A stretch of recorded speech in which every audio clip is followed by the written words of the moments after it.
말씀을 교독합시다. 제가 먼저 읽습니다. 바리새인들이 모였을 때 예수께서 그들에게 물으시되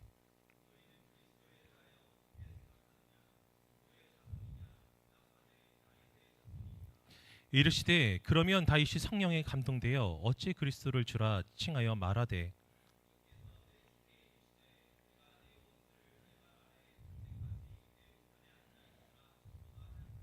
다윗이 그리스도를 주라 칭하였은즉 어찌 그의 자손이 되겠느냐 하시니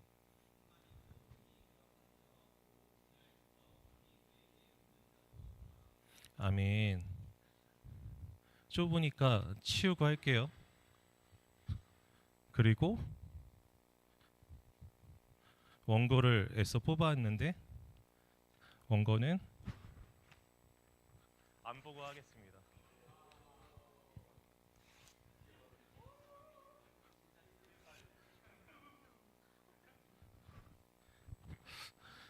갑자기 두려워지네. 오늘 이 말씀이 굉장히 이례적인 말씀이에요. 그렇죠? 이례적이고 놀라운 말씀. 어떤 말씀입니까? 그동안에 공격을 받으신 예수님께서 반격을 하시는데 그 한 번의 반격으로 때려 잡으시는 일이 일어난 그런 부분이죠. 적어도 이 안에선 벗어나지 않아야 되겠다. 남종이가 나 때문에 너무 괴로워하고 있어. 목사님 제발 또 움직이실 거지요? 막 그러면서 남종이 내가 저 위에 있을 때가 좋을 거야 아마. 그렇죠? 근데 그것에 앞서서 광고를 먼저 한 가지 하고자 합니다. 두 가지 광고가 있는데요. 첫 번째로 여러분 나를 기념하라. 잘 알고 있는 바와 같이 우리 성찬을 하게 됩니다. 그렇죠? 성찬을 하게 되는데 이 성찬이라는 것은 주께서 십자가에 달려 돌아가신 우리 생명을 위해서 그의 생명을 내어주신 주님으로 인하여서 살아남을 떡을 먹고 그의 포도주 피를 마심으로 살과 피를 먹음으로 즉 그의 생명으로 인하여 내가 살아난다는 의미를 드러내는 보이는 복음으로서 예수님께서 제정하신 두 가지의 성례, 세례와 성찬 그 중에 하나입니다. 세례는 일생에 한 번이죠. 성찬은 자주입니다. 성찬과 세례는 보이는 복음으로서 문서가 없는 시대라 할지라도 그리스도의 복음이 유전될 수 있도록 하는 귀한 것이니 우리는 그것을 지켜 행하며 모두 다 감당해야 됩니다. 왜냐하면 우리 모두 죄인이고 그리스도의 보혈의 은혜가 필요하기 때문입니다. 그런데 담임 목사님께서 말씀하실 때 이렇게 말씀하실 거야. 양심에 거리낌이 있거나 그리고 떳떳하지 못하거나 주저하는 자는 성찬을 받지 않으시기 바랍니다. 양심에 거리낌이 있거나라는 것은 그리스도의 복음에 동의하지 않는다라는 의미예요. 여러분 동의하지 않습니까? 그리고 주저하게 된다는 것은 받을 자격이 없다는 것은 7위 과정 중에 있다는 뜻이에요. 이 중에서 7위 받으신 분 계세요?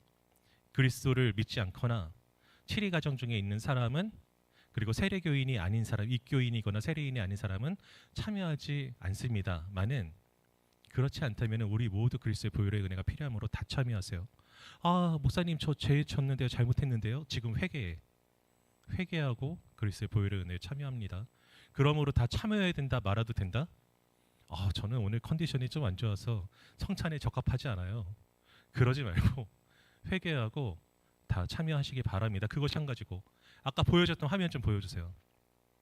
물론 우리 교육위원회 차원에서 그 고난주간 묵산집을 우리는 온라인으로 볼 텐데 고난주간 묵산집을 나눠서 매일 나눌 텐데 청년부에서 뭐 할 게 있지 않을까 그런 생각을 해봤어요. 하다가 하나를 생각해냈습니다. 뭐냐면은 가상칠원 챌린지. 뭐라고요? 가상칠원 챌린지. 어떻게 하는 거냐 하면은 제가 성경 구절을 이제 발췌를 했어요. 성경 구절을 발췌를 해서 오늘부터 시작입니다. 오늘 그 말씀 카드 받은 사람 숫방에서 아직 안 나눠주세요. 이거 한 다음에 나눠주려고 그랬구나. 이걸 오늘부터 나눠줄 텐데 그 카드를 나눠주면 한 페이지 넘겨주세요. 저기 보면 필기와 사진 및 암송 영상으로 참여하세요라고 써져 있잖아요. 그 다음 페이지 어떻게 하느냐 하면 잘 보이나요? 처음에는 그 숫방에서 카드를 수령합니다. 이미지로 뜨겠죠. 이미지를 잘 보고 그 말씀을 받고 저장한 다음에 두 번째는 유형 선택이라고 했어요. 유형 선택은 참여할 유형을 선택합니다. 어떻게 하느냐 하면은 그 말씀을 보고 저기선 암송이라고 했는데 낭독도 돼요. 말씀을 읽거나 혹은 필기합니다. 필기를 써서 그리고 세 번째는 활동 및 촬영. 그 활동을 하는데 필기한 거는 어떻게 하면 되겠어요? 사진 찍으면 되겠죠. 암송하거나 낭독하는 건 어떻게 하면 되겠어요? 자기가 직접 나와도 되고 안 나와도 되고 음성만 들어가도 되는데 촬영해야 되겠죠. 그렇게 촬영을 하면 네 번째는 공유 및 전송을 합니다. 숲방을 통해서 올리거나 숲지기한테 보내거나 최종 목적지는 저예요. 저한테 보내서 그럼 어떤 일이 일어나냐면은 완료 및 반복이라고 되어 있는데 숲원이 7명이면은 한 절씩 돌아가면서 해도 되겠지. 요일별로 그렇게 해도 되고 나는 7개 다 하고 싶은데 하면 다 해도 되고 2개만 하고 싶은데 하면 2개만 해도 되고 여건에 따라서 숲에서 조절해서 여튼 완료 및 이 일이 반복되도록 잘 해주시면 제가 마지막에 그 영상 및 사진 자료를 취합을 해서 우리 미라클 커뮤니티 유튜브 채널이 있어요. 거기에 완성본을 올리겠습니다. 그 다음 페이지로 넘겨주세요. 카드가 이런 식으로 나갈 거예요. 이에 예수께서 이르시되 오늘 나갈 거죠. 아버지 저들을 사하여 주옵소서 자기들이 하는 것을 알지 못함이니이다 하시더라. 그들이 그의 옷을 나눠 제비를 뽑을세. 누가복음 23장 34절의 말씀. 이런 식으로 카드가 한 장씩 발송이 되면은 물론 이제 당연히 읽는 거고 나는 매일 해야 되겠다라고 하면 매일 해도 되고 여튼 한 활동을 전송을 해서 그러면 오늘 1번 말씀에 대해서 영상을 2번, 3번, 4번, 5번, 6번, 7번 이렇게 할 수도 있고 통합본으로 만들 수도 있습니다. 그래서 부활절에 우리 부활절 칸타타에 참여하기 위해서 2시 예배 함께 참여하는 거 알고 계시죠? 우리 예배가 따로 없지만 영상 올려서 공유하고 소그룹 모임 하기로 결정하였으니까요. 거기에 잘 참여해 주시길 부탁드리겠습니다. 아시겠죠? 부탁합니다. 자, 이제 광고 끝났어. 그럼 예수님께서 공격적으로 질문을 하셨다. 그동안에 예수님이 어떤 공격을 받으셨죠?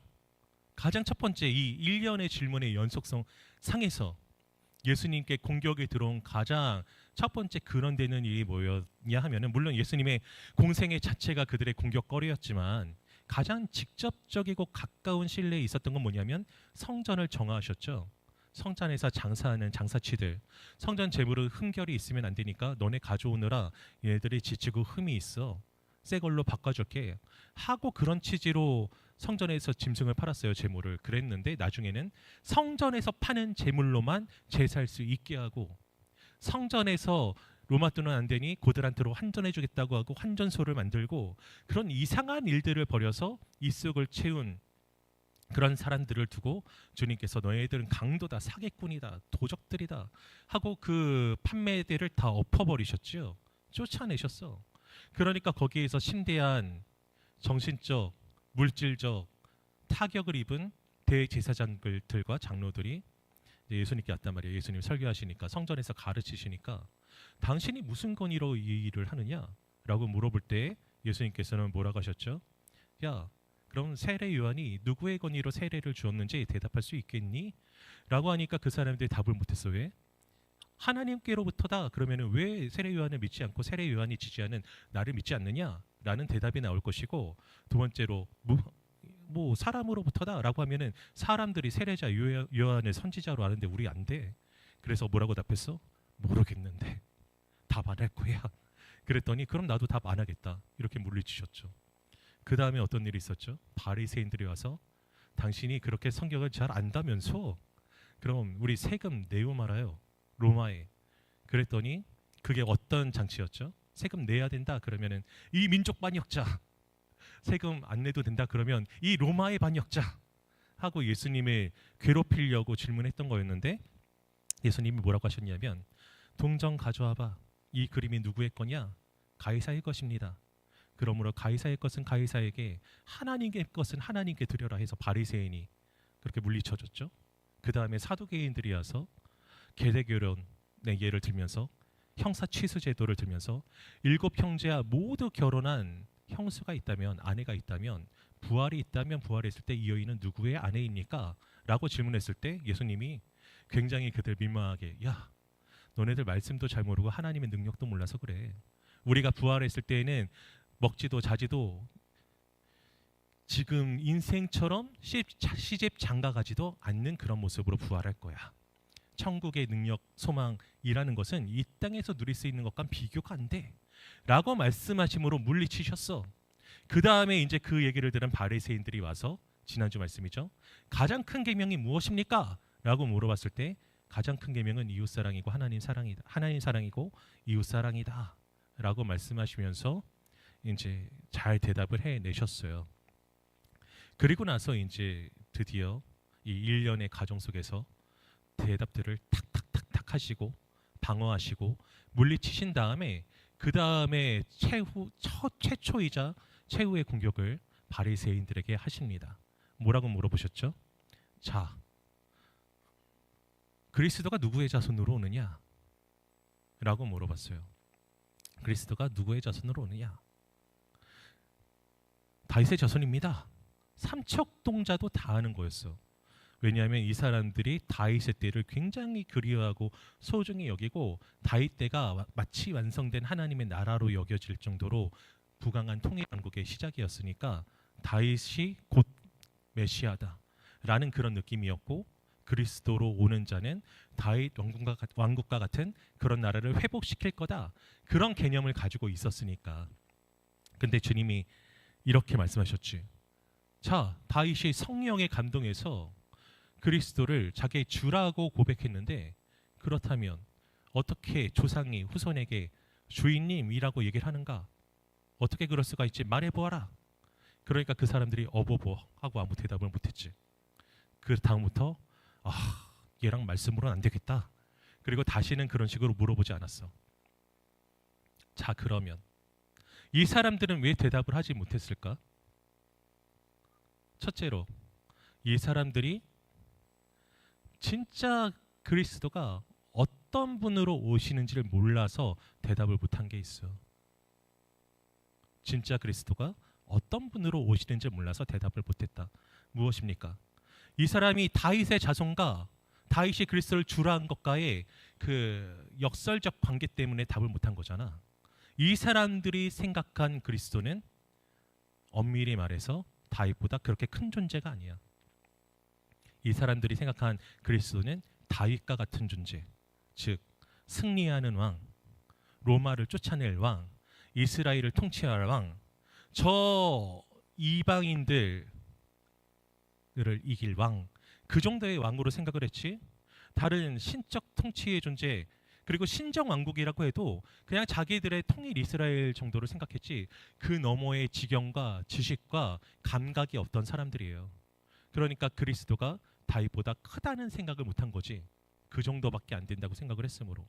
그래서 당연히 그리스도가 크신 분이니까 아무리 다윗이 그리스도의 조상 아니고 뭐 조상의 조상이라고 해도 주라고 고백하는 게 당연하죠 라는 말이 안 나온 거야. 그리고 둘째로는 다윗이 그 자체로 훌륭한 사람이지만 그리스도와는 비교할 수 없는 그저 예표적인 존재라는 이해를 하지 못했어. 그리스도에 대한 그림자일 뿐인 다윗을 굉장히 소중히 여겼기 때문에 그렇기 때문에 더욱 그리스도보다 다윗이 클 수도 있고 같을 수도 있고 그리스도가 다윗보다 크다라는 생각을 하지 못했기 때문에 쉽사리 대답을 못한 거야. 누가 더 본원적인 가치를 가지고 계시고 위대하시고 뛰어나신지에 대한 감각만 있어도 이건 대답할 수 없는 질문이 아니었는데 이 사람들은 그런 생각이 없었기 때문에 말을 못한 거지. 진짜로 몰라서 답을 못했어. 그리고 이해할 수 없는 일이 일어납니다. 그럼 여러분 몰라, 내가 몰라, 문제를 몰라. 내가 여러분한테 만약에 질문했어요. 여러분 1 더하기 1은 뭐죠? 하고 내가 여러분한테 물어봤는데 낙건이가 도무지 모르겠대. 그럼 낙건이가 나한테 뭐라고 말하겠어? 그래서요 목사님 1 더하기 1은 뭐죠? 라고 물어보겠니 안 물어보겠니 낙건아? 물어보지 당연히. 자기가 모르는 것에 대해서 상대방이 질문했어. 그럼 그걸 알고 싶은 게 인지상정이지, 그치? 그래요 안 그래요? 내가 바리새인들이라면은 아씨 모르겠는데 당신을 알고서 물어보는 거예요? 시비 걸듯이라도 물어보겠어.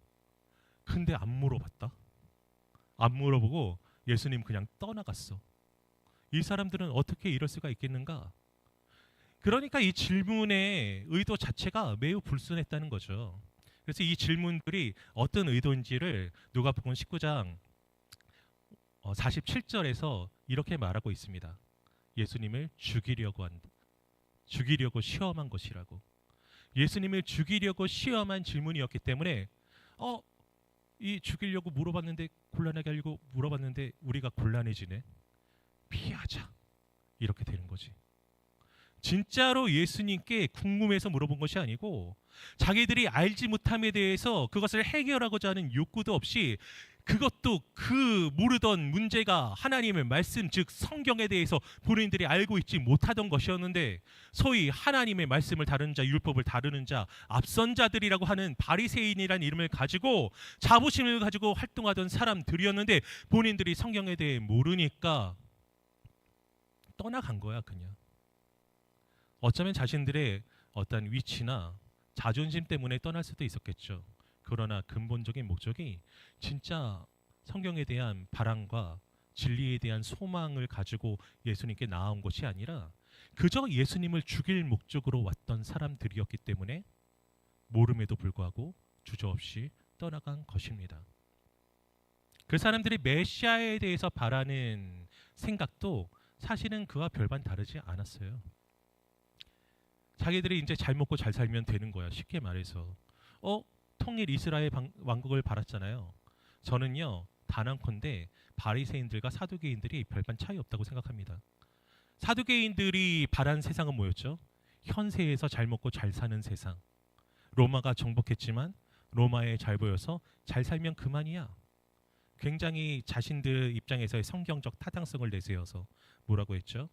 우리가 하나님 앞에 부덕했기 때문에 하나님이 로마를 사용하셔서 우리를 정복하게 하셨는데 우리가 어떻게 거기에 반란을 하냐. 그 안에서 최선을 다하는 거지. 요래가면서 하나님의 말씀으로 자신들의 이익에 맞춰가면서 바리새인들도 자기들이 지키지도 못할 율법 조항들, 율법에선 예를 들어 손만 닦으라 했는데 사람들한테는 팔뚝까지 닦으라고 시키고 자기들은 손도 안 닦으면서 자신들의 권위를 위해서 하나님의 말씀을 사용하며 살아갔던 그 모습 속에 어디에도 하나님께서 우리에게 주실 은혜를 대망하고 갈망하는 바람은 없고 자신들의 인생을 잘 먹고 잘 사는데 하나님을 이용하는 모습만 있으니 사두개인들과 바리새인들이 별반 차이가 없다. 그러므로 그 사람들은 예수님께 대한 진정한 의문도 궁금증도 없어.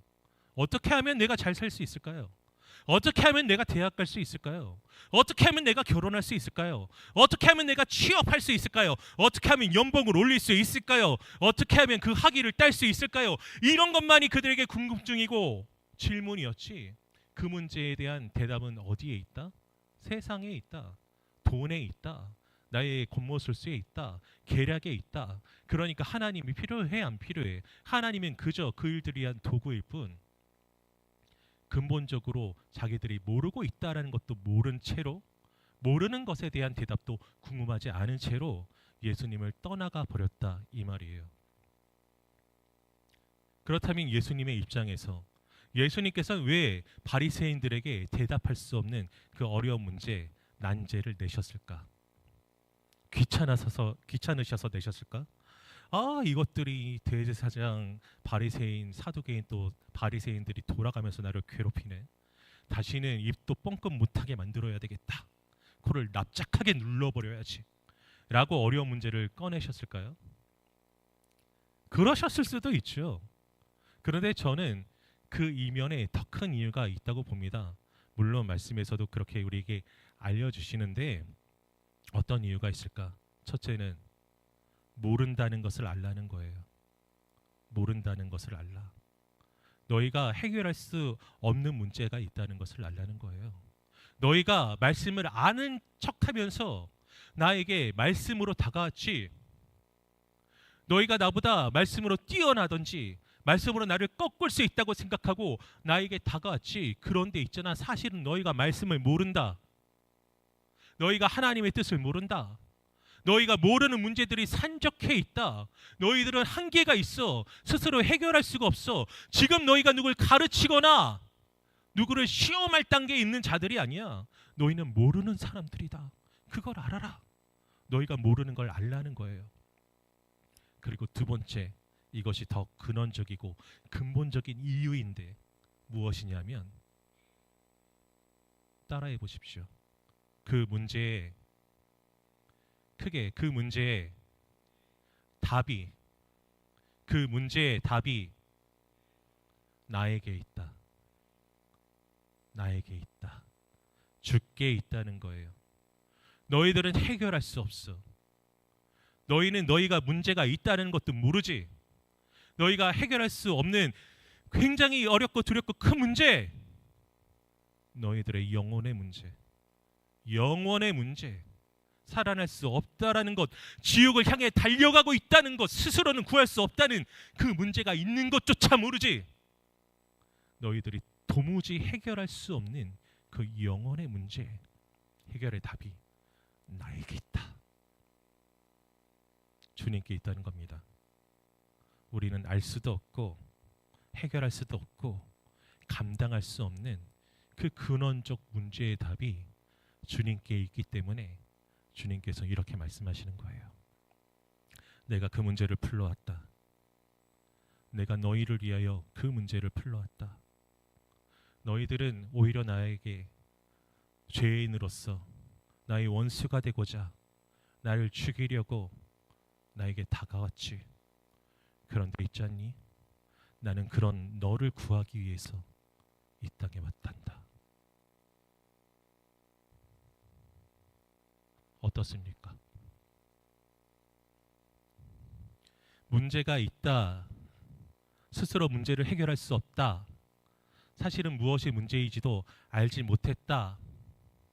라는 측면에서 사실은 우리도 예수님을 죽이려고 찾아갔던 그 바리새인들과 조금도 다를 바가 없습니다. 동의하십니까?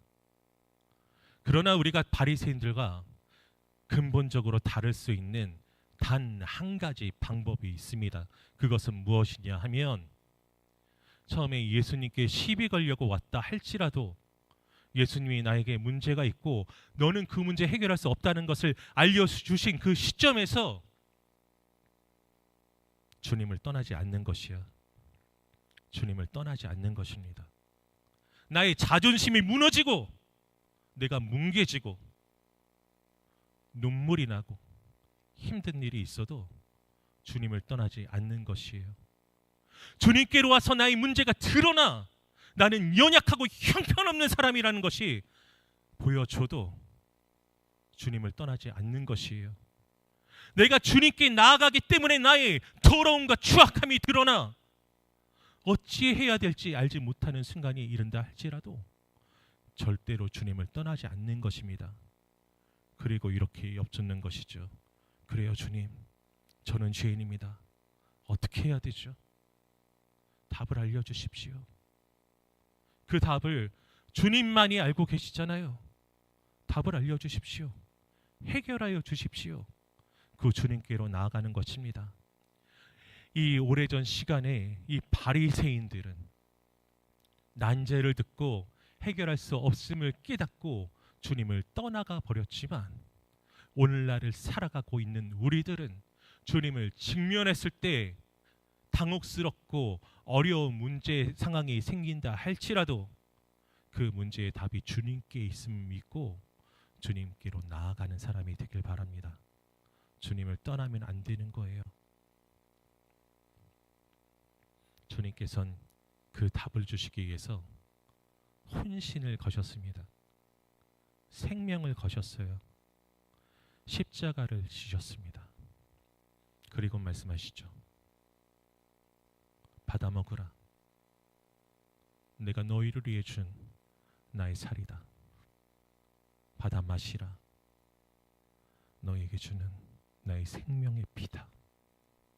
생명을 주시고 답을 주신 주님께서 오늘로 우리에게 이것을 기념하게 하셨습니다. 이 성찬에 그런 마음으로 임해야 해요. 그리고 더해서 여러분 삶이 순탄하고 평탄하고 즐겁습니까? 아니면 걱정과 고민과 근심거리가 산적하여 있습니까? 그럼 어떻게 해야 될까요? 어떻게 하면 될까요? 주님께 더욱 나가십시오. 주님을 붙드세요. 말씀을 붙잡고 씨름하고 기도하며 예배의 자리로 나오십시오. 이번 주가 고난주간 특별 새벽 기도회가 있습니다. 여러분 숙면하시겠습니까? 아니면 나오시겠습니까?